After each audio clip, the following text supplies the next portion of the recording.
Topping today's news, a man shot and killed by off-duty police officers. A woman tries to kill herself in yet another suicide attempt hours after a man was shot dead in the same community. And U.S. airline companies tried to block Bahamas Air flying to America.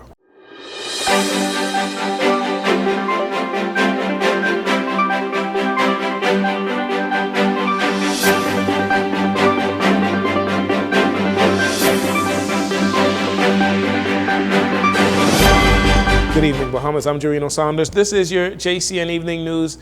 It's a pleasure to have you join us. His Majesty Coroner is leading investigations into a police-involved shooting that led to the death of a man early this morning. It happened shortly after midnight at the junction of Blue Hill Road and Dillard Street. Initial reports indicate that several patrons, after leaving a night spot, re-entered the establishment to report that a man in a hooded jacket had just brandished a firearm.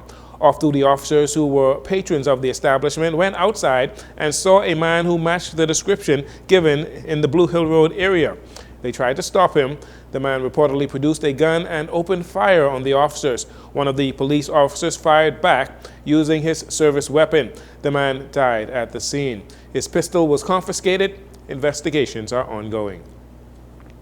Meanwhile, in the Wilson Tract area, 1 hour later, a 40-year-old woman tried to take her own life. She reportedly ingested an unknown liquid substance and took over-the-counter pills.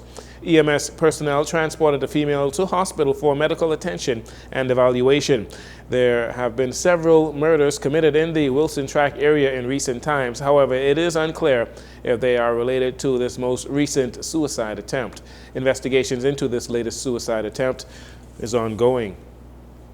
Hours earlier, the country recorded its 91st murder that happened just before 5 p.m. on Wednesday. Police say a man was sitting in an open yard on Piper Lane between Wilson Tract and Palm Beach Street when two men approached him. One of them shot him several times. Police are appealing to anyone who may have witnessed this shooting or anyone with information of this incident. You're asked to contact the police immediately. The victim was known to police for non-violent crimes, though. However, police on the scene believe this latest shooting could be gang-related. Deputy Prime Minister Chester Cooper, the minister responsible for aviation, reacted to actions taken by a number of U.S.-based airlines who oppose paying overflight fees to the Bahamas government. The group of airlines that include American Airlines, JetBlue, FedEx, Delta, Southwest, and United Airlines urged the U.S. Department of Transportation not to renew Bahamas Air and other Bahamian Airlines authority to offer passenger and cargo service to and from the United States. Minister Cooper says those airlines are fighting a losing battle. This will have no impact on the ongoing operations of Bahamas Air. Department of Transportation has indicated to us that they have no concerns as it relates to Bahamas Air. They understand what the issues are. They understand what the previous complaints have been from this association of airlines. The conversations are continuing and the consultations are continuing as it relates to the overflight fees, and there is no interest on conflating the two issues. So the Airlines for America are attempting to get attention to the matter that has effectively already been litigated by the Department of Transportation by taking a swipe at Bahamas Air. That's in effect what is happening. Meanwhile, Mr. Cooper says the Bahamas government is well within its rights to charge overflight fees to commercial airlines. We believe that we, in our sovereign right, has the ability and right to charge for the use of our airspace. And we have been very transparent and accountable and very open in the dialogue. That consultation continues. They've asked for extended periods of time for consultation, and we complied. I think, nobody wants to pay more taxes. I don't think any of us want to pay more taxes. So people fight paying taxes.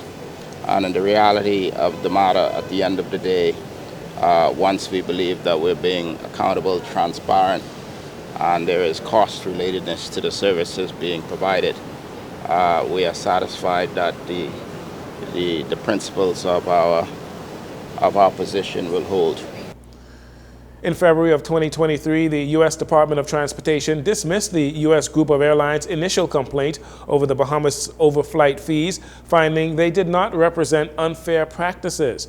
On Wednesday, the U.S. Embassy here in New Providence acknowledged that Bahamas Air has an application pending with the Department of Transportation and said the Bahamas National Flag Carrier will be allowed to continue its flight operations to and from the United States under its existing authority, as the United States and the Bahamas share strong economic ties, which enables frequent and easy travel between the two countries.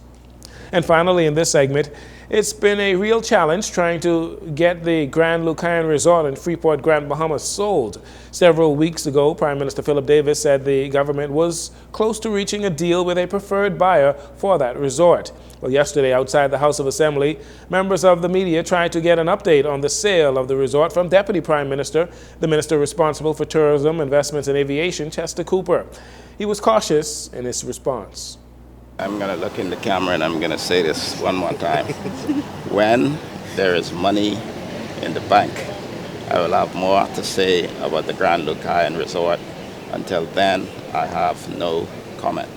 In early 2022, the government thought they had a deal with Electra America to buy the resort for $100 million, but that deal fell through. In 2018, the Minnis administration bought the property that was closed after Hurricane Dorian. They bought that property for $65 million. You're listening to JCN News. We'll take a break here. We'll be right back after these commercials.